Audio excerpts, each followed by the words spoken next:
I promised I would wait. Andrew turned slowly. There stood Jessica Obiora, no longer the young girl who had helped him escape, but a beautiful woman of 29. Her simple dress couldn't hide her natural elegance, nor could the decade of waiting dim the light in her eyes. For a moment, his carefully constructed facade cracked. The mask of Andrew Okoye slipped, and Michael Amadi, the real Michael, emerged in his eyes. "Jessica," he breathed, her name both a prayer and a confession on his lips. She stepped forward, not touching him yet, her eyes searching his face. "No one recognizes you," she said softly. "But I knew you the moment I heard a wealthy developer was coming. I knew it would be today, 10 years exactly since you left." "You've kept their graves," he said, emotion making his voice rough. Jessica nodded. "Every week. Your father's on Fridays, your mother's on Sundays. My father forbade it at first, but..." A small, defiant smile curved her lips. "I've never been particularly good at following his orders." Andrew's hand trembled slightly as he reached out, touching her cheek with a gentleness that seemed at odds with the hardness of his features. "You waited. I promised," she replied simply. "And you came back, just as you promised." They stood in silence for a moment, the weight of 10 years hanging between them, all the unshared joys and sorrows, all the experiences that had shaped them separately. "Will you tell me," she asked finally, "how the village boy became this?" Her gesture encompassed his transformation. Andrew glanced around to ensure they were truly alone before speaking. "I used your father's money to rent a small office in Lagos, started as a middleman for land deals, bringing buyers and sellers together, taking a percentage. I already knew from your father how the schemes worked." He paused, a cold smile touching his lips. "But unlike him, I never cheated anyone. My reputation grew. Small deals became larger ones. I reinvested everything, lived in a tiny room, ate once a day. After 3 years, I had my first $1 million deal. After 5, I bought my first company. Now," he shrugged modestly, but pride glinted in his eyes.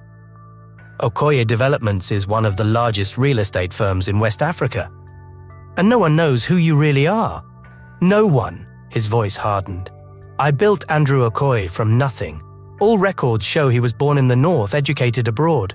Michael Amadi no longer exists except in this village's fading memories, and in your heart." Jessica nodded slowly. "And now you've returned for them. Chief Martin, his son, my father." It wasn't a question, but Andrew answered anyway.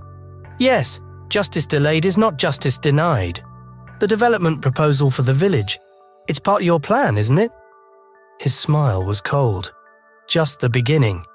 An hour later, Andrew Okoye stood before the village council in the community hall, a structure that had been built since his departure. Chief Martin sat in the center, older but no less imposing, his son David beside him. Thomas Obiora was there too, now with grey temples, but the same calculating eyes. None gave any sign of recognition as Andrew presented himself. Why would they? The confident, articulate businessman before them bore no resemblance to the desperate boy they had once dismissed. "Gentlemen," Andrew began, his voice carrying effortlessly through the packed hall. "I represent Okoye Developments. We're interested in acquiring land in this area for a major commercial and residential project." The villagers murmured excitedly among themselves. Such development would mean jobs, money, progress. "Our initial surveys suggest this village sits on land with excellent potential," Andrew continued, pointing to a large map his assistant had mounted on the wall. "We're prepared to offer very generous compensation to all residents who would need to relocate." Chief Martin leaned forward, suddenly interested. "How generous, Mr. Okoye." Andrew named a figure that caused audible gasps throughout the room. $2 million per household. The chief almost choked. This was far beyond typical compensation for rural land. Even Thomas Obiora, normally composed, showed naked greed in his expression. "This seems too good to be true," Obiora said carefully. "What's the catch?" "No catch," Andrew replied smoothly. "My investors see tremendous potential here, but we need to move quickly. Other locations are being considered." As the meeting progressed, Andrew observed the three men who had destroyed his family, the way Chief Martin's eyes calculated potential profit, how David whispered excitedly to his father. Thomas Obiora's barely concealed eagerness to capitalize on this unexpected opportunity. None of them saw Michael Amadi in the confident businessman before them. None recognized the son of Thomas and Sarah. Their greed blinded them, just as he had known it would. When the meeting concluded, with promises of further discussions the following day, Andrew accepted their eager handshakes with a practiced smile that never reached his eyes. Chief Martin even invited him to stay at his compound, an honor reserved for only the most important visitors. "It would be my pleasure," Andrew replied, watching with private satisfaction as the chief practically preened with self-importance. Later, away from prying eyes, Andrew met Jessica behind the old Iroko tree, where she had once given him the means to escape. In this private moment, he allowed himself a rare smile of genuine feeling. "They have no idea," he said softly. "Not the slightest suspicion." "What happens next?" Jessica asked. Andrew's expression turned calculating once more. "Now I give them exactly what they want.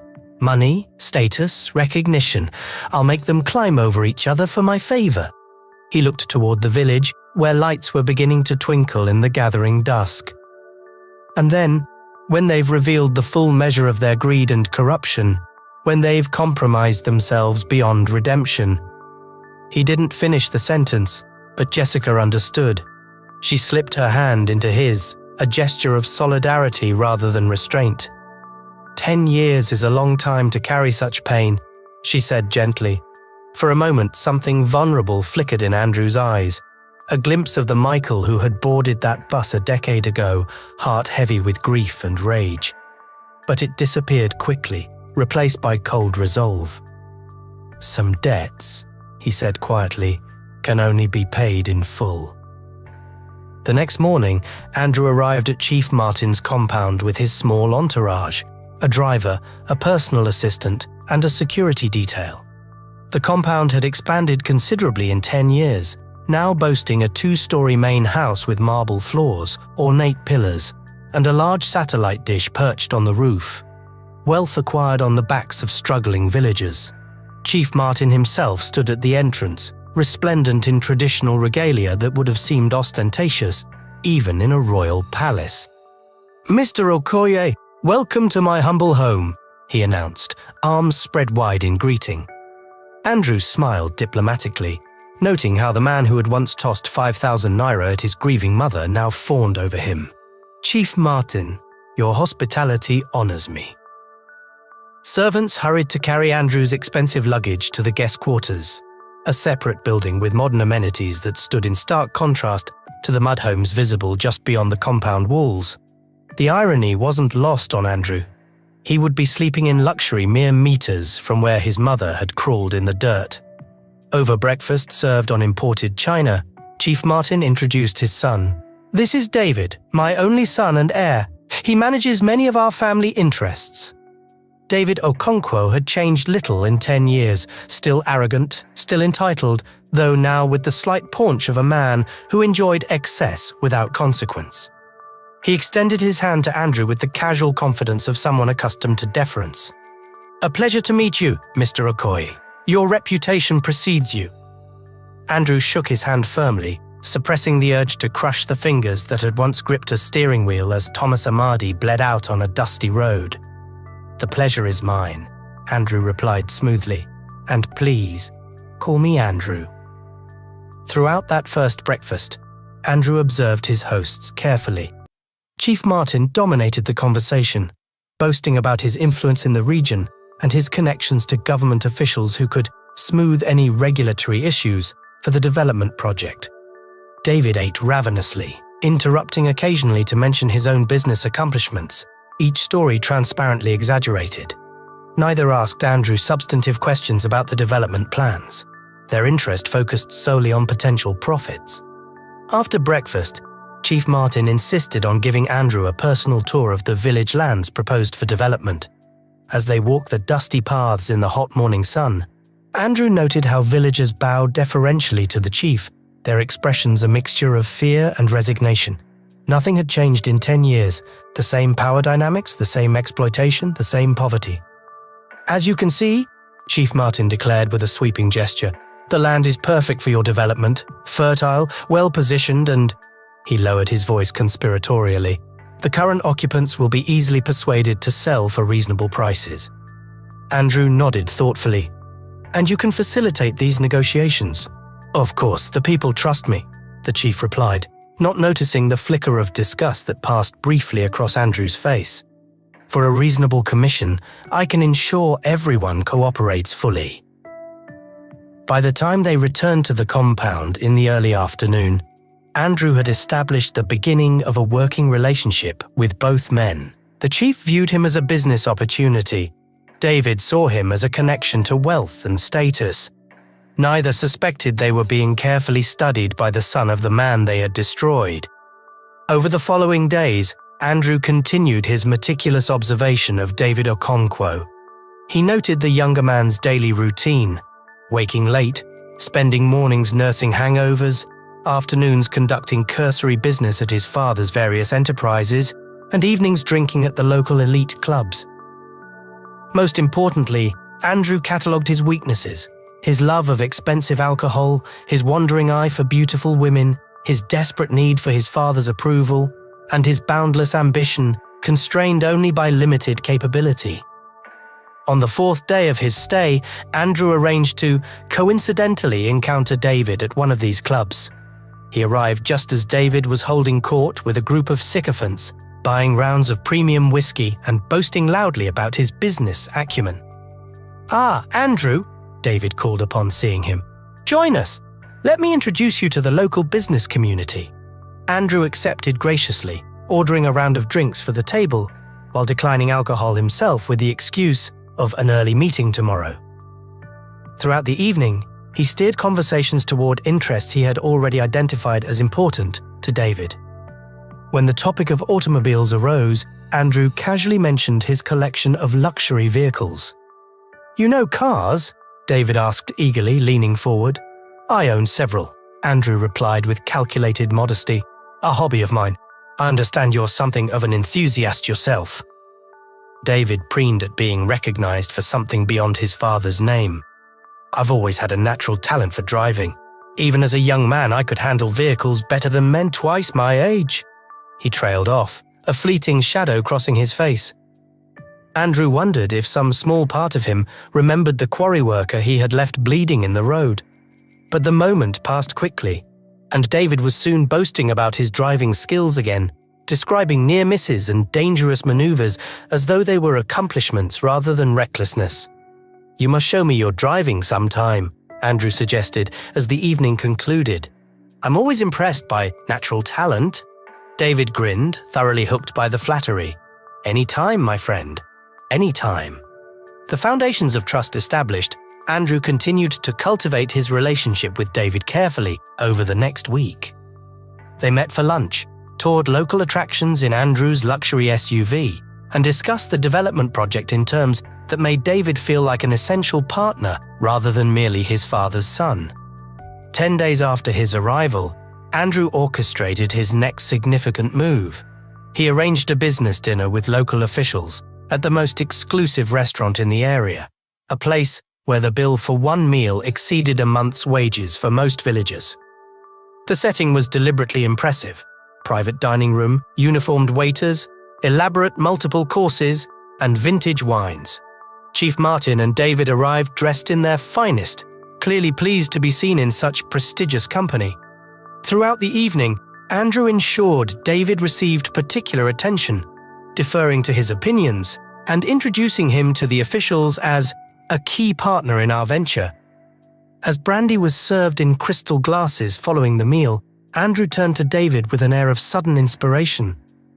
"David, I've been thinking," he said, ensuring his voice carried just enough to attract the table's attention without seeming deliberate. "This development will need someone local to oversee operations, someone who understands the terrain, someone I can trust." Chief Martin immediately straightened in his chair, sensing an opportunity. "My son would be perfect for such a position." Andrew pretended to consider this for the first time. That's an excellent suggestion, Chief. David, would you be interested in becoming the development manager for this project? The salary Andrew named, significantly more than what David currently earned, brought a gleam of unbridled greed to the younger man's eyes. I would be honored, he replied, attempting and failing to sound nonchalant. The other officials raised their glasses in congratulation, cementing the appointment in a way that would make it difficult to retract later. As they clinked glasses, Andrew caught David's gaze directly, offering a look of male camaraderie that suggested this was just the beginning of their profitable relationship. Later that night, alone in his guest quarters, Andrew allowed himself a moment of grim satisfaction. Phase 1 of his plan was complete. David Okonkwo was now officially under his control, eager to please his new benefactor, completely unaware of the trap being set. 2 weeks into his stay, with David now firmly established as development manager, Andrew arranged for a special delivery. He deliberately scheduled it for mid-morning, when the village would be most active, ensuring maximum visibility. A brand new Porsche Cayenne, sleek, powerful and ironically the same midnight black as the SUV that had killed his father, arrived at the chief's compound on a flatbed truck. The driver made a show of unloading it, revving the engine and polishing the gleaming surface before parking it prominently in the compound's central courtyard. Word spread quickly. By noon, a crowd of villagers had gathered outside the gates, children pressing their faces between the bars to glimpse the luxury vehicle that cost more than most families would earn in several lifetimes. Andrew watched from the veranda as David emerged from the main house, stopping short at the sight of the Porsche. With calculated timing, Andrew approached, twirling a set of keys around his finger. "What do you think?" he asked casually. David circled the vehicle in obvious awe. "It's magnificent. Is this yours?" "Actually," Andrew replied, extending the keys, "it's yours. A small token of appreciation for taking on the manager role." David froze, disbelief written across his face. "Mine? This is too generous." "Nonsense," Andrew replied, pressing the keys into David's hand. "Every manager in my company receives appropriate transportation. Consider it an investment in our partnership." Chief Martin, who had emerged to witness the exchange, beamed with pride and satisfaction. The car was more than transportation. It was a status symbol, a tangible demonstration of his son's importance. David ran his hands reverently over the car's hood, then impulsively embraced Andrew. "Thank you. I'll take it for a test drive immediately." "Enjoy," Andrew said with a smile that didn't reach his eyes. "It handles like a dream." As David sped away, tires kicking up dust, Andrew permitted himself a moment of cold reflection. The son who had killed his father was now driving a car given to him by the son of his victim, a perfect circle of irony that would soon close with devastating precision. By the third week, with David thoroughly seduced by his new position and vehicle, Andrew introduced a new element to his plan. Emma Williams, his personal assistant, arrived from Lagos, a striking woman with intelligence that matched her beauty. Andrew had selected her specifically for this role, briefing her carefully on her part in what he described only as a necessary business maneuver. Emma arrived during lunch, stepping from a company car with the graceful confidence of a woman accustomed to turning heads. She wore a tailored business suit that managed to be both professional and subtly flattering, her natural beauty enhanced by minimal makeup that suggested effortless sophistication. "Mr. Okoye," she said formally, as Andrew introduced her to the chief and David. "Thank you for arranging such a warm welcome." David's reaction to Emma was immediate and predictable. His eyes widened slightly, lingering a moment too long on her face before dropping briefly to her figure. His posture straightened, chest puffing out subtly as he extended his hand. "Welcome to our village, Miss Williams," he said, holding her hand a few seconds longer than necessary. "I'm sure you'll find your stay most pleasant." Throughout the afternoon, Andrew observed David finding reasons to be wherever Emma was working, offering to show her the compound, explaining local customs, suggesting restaurants she might enjoy. His attempts at sophistication were transparent, his interest obvious to everyone present. That evening, after David had finally retired, Andrew met with Emma in his private office. He's taken the bait, Emma confirmed, her professional demeanor replacing the deliberately charming persona she had presented earlier. Good, Andrew nodded. From now on, encourage his attention without being obvious. Let him think the pursuit is his idea. Be impressed by his car, his position, his connections, but maintain just enough professional distance to make him work for your approval. Emma, understanding her role perfectly, nodded her agreement. Of course, sir. And if he becomes insistent, he won't force himself on you, Andrew replied coldly. Men like David prefer conquest to coercion. His ego requires you to admire him.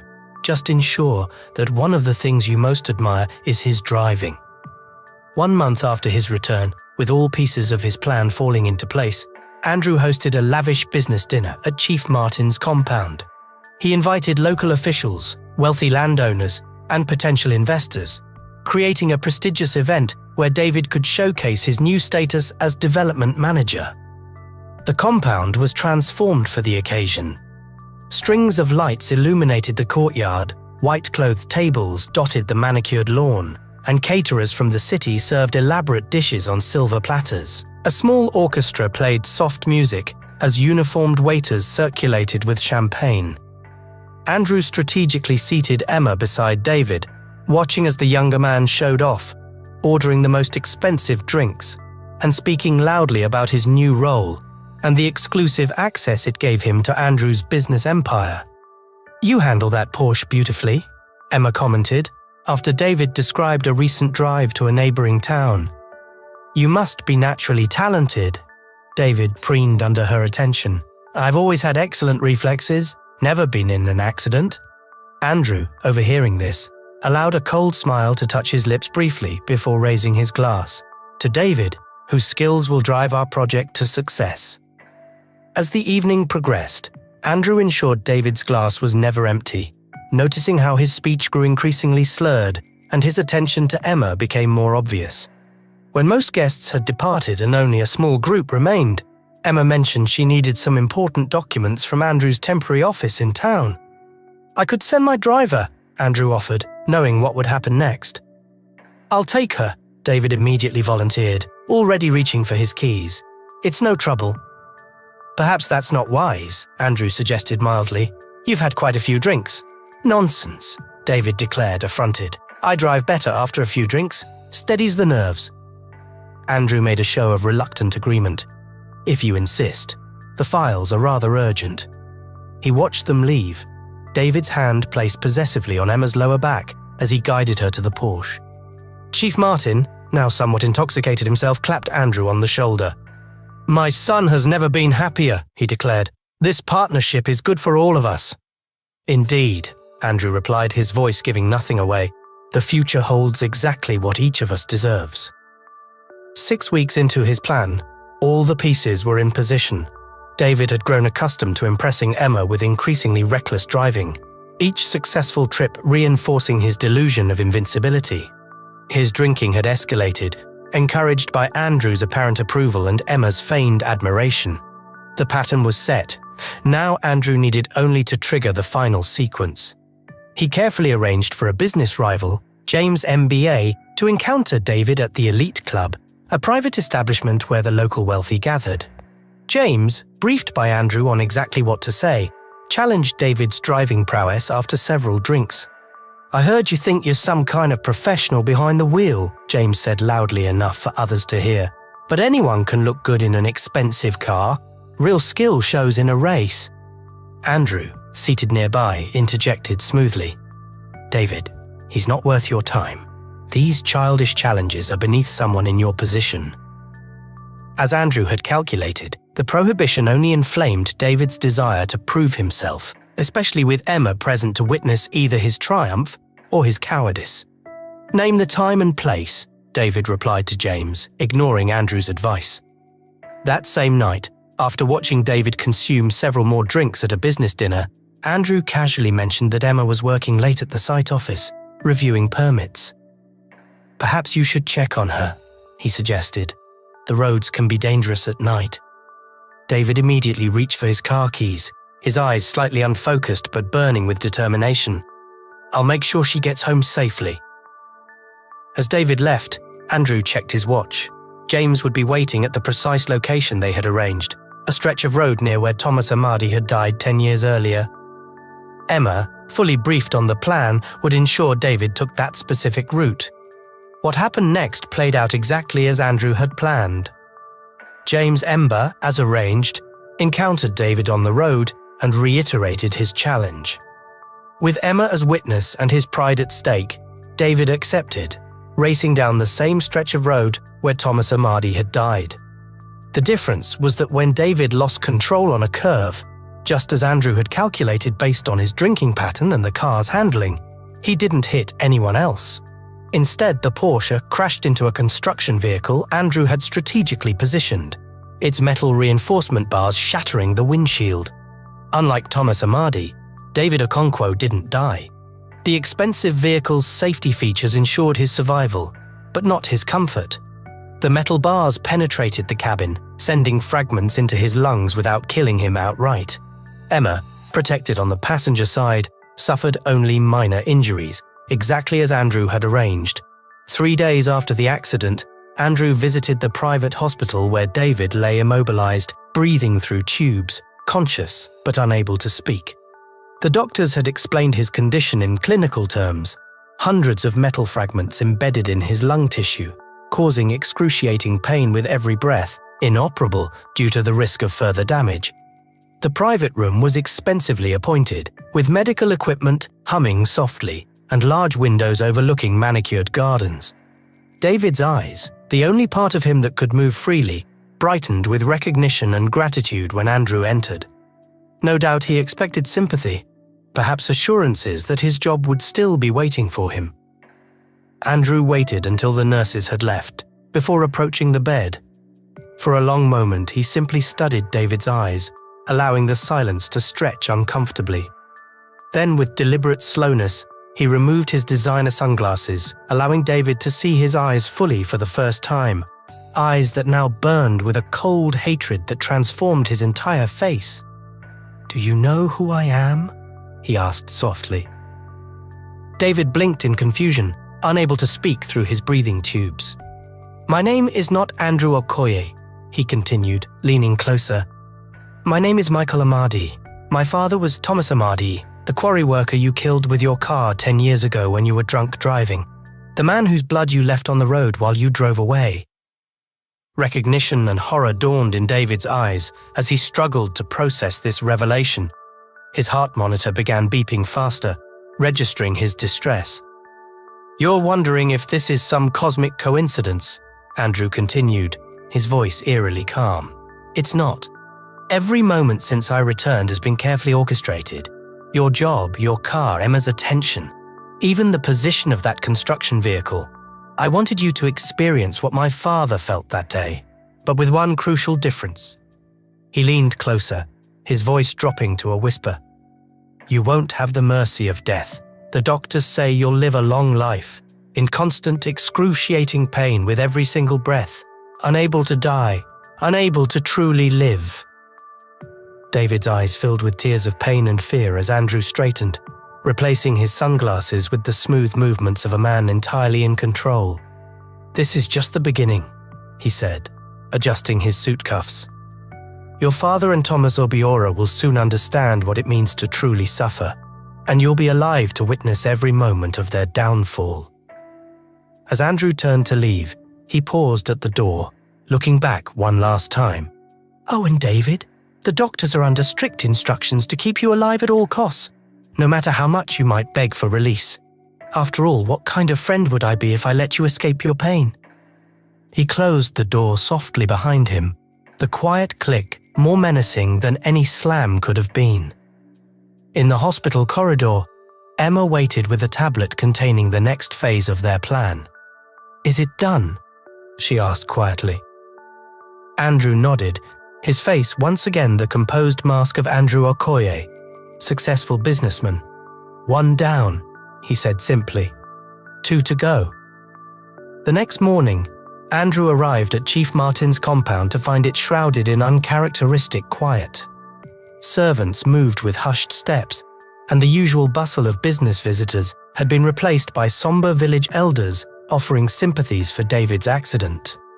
Chief Martin sat alone on the veranda, his frame somehow diminished despite his elaborate robes. When he saw Andrew approaching, he attempted to straighten, to reassemble his dignity. "Mr. Okoye," he greeted, his voice rough with worry. "Thank you for visiting the hospital yesterday.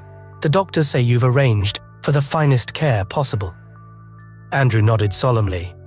"David is like a brother to me now. His recovery is my highest priority." "The doctors," Chief Martin began hesitantly. "They say the metal fragments, that he may never fully recover." "Medicine advances every day," Andrew replied smoothly. "In the meantime, perhaps we should temporarily delay the development project." "No." The chief's response was immediate and forceful. "The project must continue. David would want that." Andrew studied him carefully, noting the flicker of panic in the older man's eyes. Chief Martin had already spent or committed the money he anticipated from the development. He was financially trapped. 1 week after David's accident, Andrew requested a formal meeting with Chief Martin and the village council. He arrived carrying an expensive leather portfolio filled with documents, his expression appropriately grave. "Gentlemen," he began, "I'm afraid I must share some concerning news about our development project." He outlined a series of unexpected complications. Environmental assessments showing potential issues, regulatory hurdles emerging in the capital, investors expressing reservations following David's accident. "Nothing insurmountable," he assured them, watching Chief Martin's face grow increasingly tense. "But these delays could extend our timeline by several months." The chief's knuckles whitened as he gripped the arms of his chair. "Months? Mr. Okoye, many villagers have already made financial arrangements based on the promised compensation." "I understand completely," Andrew said. "I'm exploring every avenue to resolve these issues quickly." 10 days later, Andrew introduced a new element to his plan. He arrived at the chief's compound accompanied by an elderly man dressed in traditional regalia, beaded necklaces, woven cloth, and carrying a staff adorned with feathers and small animal bones. "Chief Martin," Andrew announced, "this is Healer Benjamin, a spiritual diviner I consulted regarding our project delays. He has traveled from the far north to assist us." Healer Benjamin, actually a retired theatre actor Andrew had hired from Lagos, studied the compound with narrowed eyes before speaking in a deliberately cryptic manner. "I sense disturbance here. The ancestors are displeased." He tapped his staff against the ground 3 times. "The land resists your plans because spirits have been disturbed." Chief Martin, though educated and modernized in many ways, was not immune to traditional spiritual concerns. "What must be done?" the chief asked, his voice hushed. That evening, under a full moon, Healer Benjamin conducted an elaborate ceremony in the chief's courtyard. Fires burned in clay pots, herbs smoldered creating pungent smoke, and calabash rattles accompanied the diviner's chanting. Andrew watched from the shadows as Chief Martin participated with increasing desperation. Near midnight, Healer Benjamin collapsed in an apparently exhausted trance, then suddenly sat upright with a startling cry. "What lies 1,200 meters to the northeast?" he demanded. The chief frowned, calculating. "The ancestral burial ground of my family." "There!" Healer Benjamin declared dramatically. "The source of the disturbance. The ancestors are angered by neglect and disrespect." 2 weeks after the diviner's appearance, Chief Martin had transformed.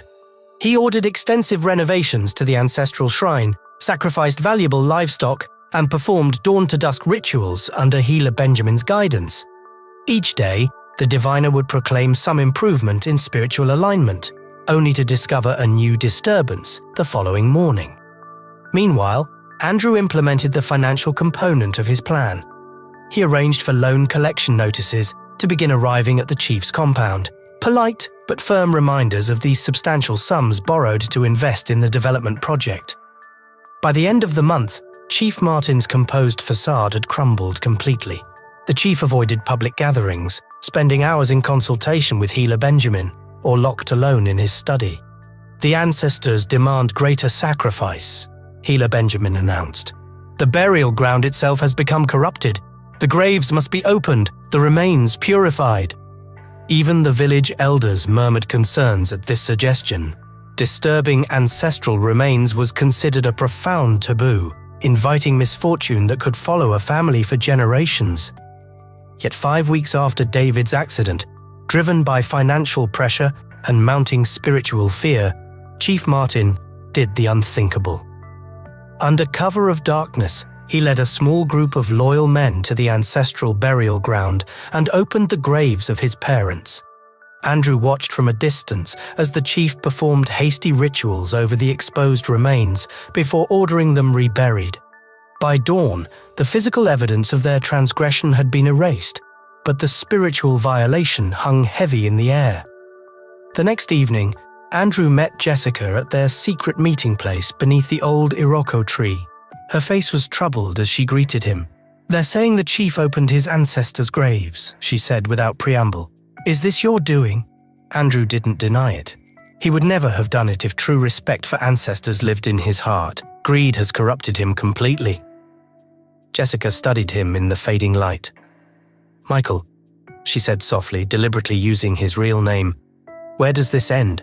How much suffering is enough?" For a moment, his carefully maintained facade cracked. "They showed no mercy to my parents. Why should I show mercy to them?"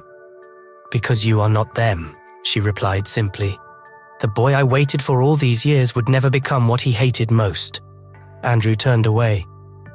"That boy died with his mother. I am what they created." Jessica touched his arm gently. "No, that boy is still here. I see him whenever you look at me." Their conversation was interrupted by distant, urgent voices from the chief's compound. Andrew's phone buzzed with a message from Emma. "Phase 3 beginning now." "I have to go," he told Jessica, his expression closing once more. "Michael," Jessica called as he turned to leave. "Remember who you are?" That same night, Chief Martin received the final blow. A messenger arrived demanding immediate repayment of all borrowed funds within 3 days. The amount, over 500 million naira, was impossible to produce without the development compensation. Hila Benjamin, consulted in desperate haste, delivered his most ominous pronouncement yet. "The spirits demand a ghost marriage. Your injured son must be joined in spirit to the daughter of your enemy who died recently." In the darkest hour before dawn, driven beyond reason by financial ruin and spiritual terror, Chief Martin made his final, unforgivable choice. He dismissed the hospital staff attending his son with claims of transferring David to a specialist facility. Instead, he transported his still immobilized son to a remote hut on the edge of the ancestral burial ground. There, while David watched with horrified, fully conscious eyes, his father prepared the traditional elements of a ghost marriage ceremony, but with one crucial difference. This would not be a symbolic union of two deceased spirits, as tradition allowed. This would be a living sacrifice. "Forgive me, my son," the chief murmured as he mixed herbs and powders for the ritual. "This is the only way to save our family." From the shadows outside the hut, Andrew observed the scene with cold precision. As the chief raised the ritual knife, prepared to complete the forbidden sacrifice, Andrew made a decision that surprised even himself. He stepped back into the darkness and made an anonymous call to the local police. Within minutes, the wail of police sirens shattered the night's silence. Chief Martin was discovered in the act of preparing his critically ill son for sacrifice, an unthinkable crime that horrified even the officers who had long been in his pocket. This wasn't a matter of bribery or influence. Attempting to sacrifice his own son crossed lines that shocked even his staunchest allies. As the officers placed the once powerful chief in handcuffs, he babbled about ancestral demands and spiritual debts. Behind the scenes, Andrew had ensured that federal authorities from the capital were involved. Officers beyond the chief's sphere of influence, accompanied by journalists from national newspapers.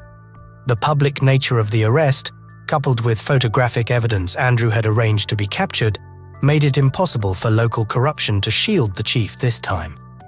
Andrew watched from a distance as the ambulance transported David back to the hospital and police vehicles took the chief away. Something Jessica had said echoed in his mind. Because you are not them. He had wanted justice, had orchestrated this moment of the chief's ultimate downfall, yet had stopped short of allowing murder. What did that mean? Was some piece of Michael Amadi still alive within Andrew Okoye after all? As dawn broke over the village, Andrew turned and walked away, his face unreadable. Phase 2 was complete. One enemy remained. The morning after Chief Martin's arrest, the village buzzed with shocked whispers. Police vehicles came and went from the chief's compound, carrying away documents and computers.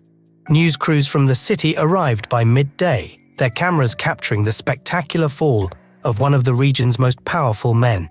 The attempted ritual sacrifice of his own son made headlines across the country. Andrew watched it all unfold from a careful distance, his expression revealing nothing of his role in orchestrating these events.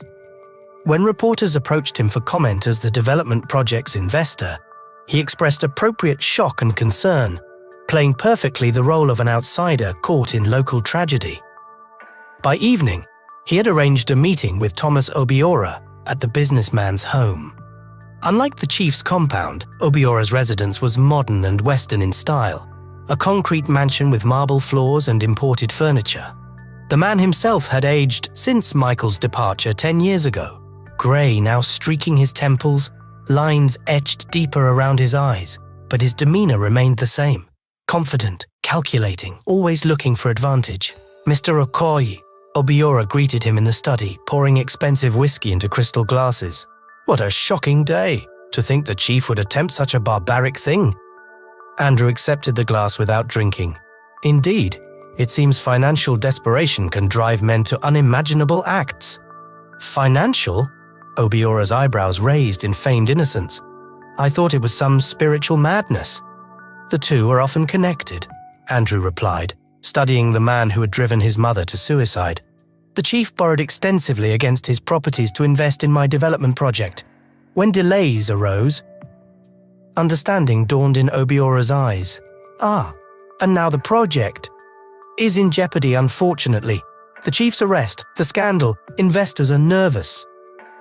Andrew set down his untouched glass. In fact, I've come to discuss your own investment. I fear there may be significant delays in returns. The colour drained from Obiora's face. Like the chief, he had invested heavily in the non-existent development. Delays? For how long? Difficult to say, perhaps years. 2 days later, Andrew returned to find Obiora noticeably agitated, pacing his study with a glass of whiskey that had been refilled multiple times, judging by his slurred speech. Papers covered his desk, bank statements, loan documents, property deeds. This is impossible, Obiora declared without preamble. I've leveraged everything for this development. If it fails now… Andrew assumed an expression of professional concern. Perhaps I can help. What are your most immediate financial needs? 100 million naira by next week, or I lose my primary property, Obiora admitted, desperation overcoming pride. Andrew nodded thoughtfully. I may know ways to raise emergency funds. Unconventional methods, but effective. By the end of the week, Thomas Obiora sat in a private medical clinic in the city, his sleeve rolled up as a nurse inserted a needle into his arm. Andrew stood nearby, watching as the man's blood flowed into collection bags. 4,000 per donation, Andrew explained. You can return every 3 days. Obiora winced as the needle entered his vein. This is humiliating. Necessity often is, Andrew replied, remembering his mother's bandaged arms, her growing weakness as she sold her blood time after time. Over the following weeks, Obiora's desperation grew. The blood donations barely covered the interest on his loans. His physical appearance deteriorated, skin pallid, movements slow, dark circles forming under his eyes. Just as Sarah Amadi had weakened years ago, Thomas Obiora now experienced the same decline. Andrew visited him regularly, always with the same question. Is it enough? And always, Obiora would shake his head, growing thinner, more haggard with each meeting. 3 weeks into this calculated torture, Andrew introduced the next phase. There are other options, he suggested casually, as they sat in Obiora's increasingly sparse study, valuable items having been sold off one by one. Medical research facilities pay premium prices for specialized donations. Obiora looked up sharply. What kind of donations? Corneas? Andrew said simply. One is sufficient. The procedure is quick. Horror crossed Obiora's face. My eye? You're suggesting I sell my eye? Not the entire eye, Andrew clarified, his voice clinically detached. Just the cornea. Vision in that eye would be permanently impaired, of course, but the compensation is substantial. 1 month after Chief Martin's arrest, Obiora emerged from an unmarked clinic on the city's outskirts, a dirty bandage covering his right eye. Andrew waited in a car outside, watching the man stumble slightly as he adjusted to his compromised vision. 200,000, Obiora muttered as he handed Andrew a thick envelope. My eye was worth 200,000. Andrew accepted the money without comment, remembering his mother's blind eye, her fumbling hands as she tried to navigate their small home. Is it enough yet? He asked. Obiora shook his head in despair. Not even close. As Obiora's situation grew increasingly desperate, Andrew made his final move. 5 weeks after beginning his methodical destruction of the man, he arrived at Obiora's home carrying a small bottle containing a dark liquid. There is one final solution, Andrew said, placing the bottle on the desk between them. An insurance policy. Obiora stared at the bottle, then at Andrew, understanding dawning slowly in his one good eye.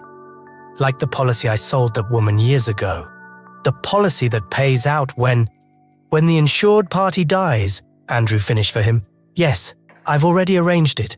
15 million naira to your designated beneficiary. My daughter, Obiora whispered, the words barely audible. Jessica would be well provided for, Andrew confirmed. All it requires is your signature, and then this. He gestured to the bottle. Obiora picked up the document with trembling hands, scanning its contents. The weight of his choices seemed to press down on him physically, bending his once proud shoulders. After a long moment, he signed his name at the bottom, the pen scratching loudly in the silent room. Who are you really? He asked, looking up at Andrew with sudden suspicion. Why are you doing this? Andrew removed his designer sunglasses, meeting Obiora's gaze directly. My name is Michael Amadi. My mother was Sarah Amadi, the woman you sold a fraudulent insurance policy to. The woman who drank poison, believing her death would secure her son's future. Recognition and horror flooded Obiora's face. The quarry worker's son, he breathed. But how? How did I become Andrew Okoye? Michael's smile was cold. With the money your daughter Jessica stole from your safe, the money she gave me the night I left the village. Obiora slumped back in his chair, the full understanding of his situation crashing down upon him. Jessica helped you. She knew what you were even then, Michael confirmed. She knew about my mother, about your schemes. Obiora's gaze dropped to the bottle of poison, then back to Michael's face. A long silence stretched between them before he spoke again. His voice changed, stripped of its usual calculation. I won't ask for mercy, he said finally. I don't deserve it. He gestured toward the poison. But before I drink, I ask only one thing. What? Michael's voice was hard. Take care of Jessica. Tears filled Obiora's remaining eye. She deserves better than what I gave her, better than what I was. Something unexpected flickered in Michael's cold gaze, surprise at hearing genuine love in the voice of a man he had judged incapable of it. I loved my wife, Obiora continued, his voice breaking. When she died, something in me broke. I became someone else, someone who could do terrible things without feeling. I understand now what I did to your mother. His hand moved toward the poison bottle. And I accept the consequences. Michael watched, perfectly still, as the man who had driven his mother to suicide reached for the same fate himself. In that moment, Jessica's words echoed in his mind. Remember who you are. Not Andrew Okoye, the cold avenger, but Michael Amadi, the son of Thomas and Sarah, who had dreamed of education and a better life, not endless cycles of pain. His hand shot out, grasping Obiora's wrist before he could take the bottle. "No," Michael said quietly. Obiora looked up in confusion. "But it's water," Michael revealed, taking the bottle and removing the cap. He poured a small amount into his palm to demonstrate. "Just water. I don't understand." "Neither do I, entirely," Michael admitted. "I planned everything. Your financial ruin, selling your blood, your cornea, even this moment with the poison. I wanted to watch you suffer exactly as my mother suffered." He recapped the bottle, setting it aside. But something changed. He stood, moving toward the window where late afternoon sunlight streamed in, illuminating dust motes in golden shafts. "My parents didn't die so I could become a murderer even by proxy. They died hoping for something better for me." He turned back to face Obiora. "What you did was unforgivable, but continuing this cycle of vengeance, that won't honor their memory." "What happens now?"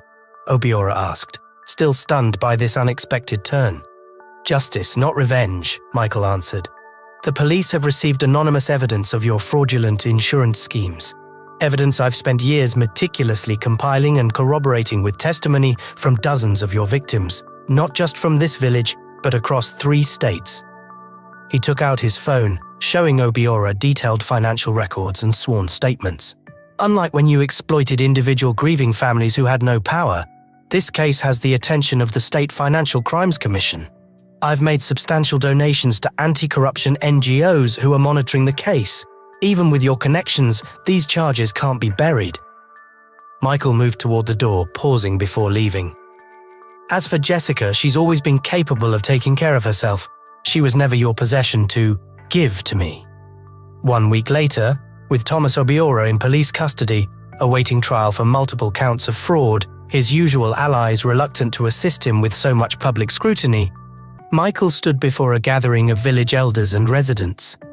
The community hall was packed, people craning to hear the mysterious wealthy developer who had witnessed their village's upheaval. "The development project as originally conceived will not proceed," he announced, causing murmurs of disappointment. "Instead, I am establishing the Amadi Foundation, named for my parents, Thomas and Sarah Amadi." A shock of recognition rippled through the crowd as Michael's true identity was revealed. The foundation will provide full university scholarships to deserving students from this village, with priority given to children of quarry workers. His voice carried clearly through the stunned silence. No parent should have to die trying to secure their child's education. As the gathering dispersed, buzzing with this extraordinary news, Jessica approached Michael, her eyes bright with unshed tears. "You chose mercy," she said simply. Michael nodded. "Not for them, for myself, for my parents' memory." Jessica took his hand, a gesture more meaningful than any words. "What now?" "I've made arrangements to study abroad," he said, "to finally fulfill the promise I made to my father. And the company, your life in Lagos?" "Andrew Okoye served his purpose," Michael replied. "It's time for Michael Amadi to live." Jessica's fingers tightened around his. "Take me with you." The setting sun painted the dusty village road in golden light as they walked together toward the bus station, leaving behind graves well tended and a legacy transformed from tragedy to hope. Behind them, the old Iroko tree stood witness, its ancient branches swaying gently in the evening breeze, perhaps carrying the whispered approval of ancestors finally at peace. Michael's hand remained joined with Jessica's, their connected fingers a symbol more powerful than all his carefully orchestrated revenge, proof that only love, not vengeance, could truly heal the deepest wounds. Thank you for watching. If you enjoyed this story and its message, please don't forget to subscribe and turn on the notification bell. That way, you'll never miss out on more great stories like this one.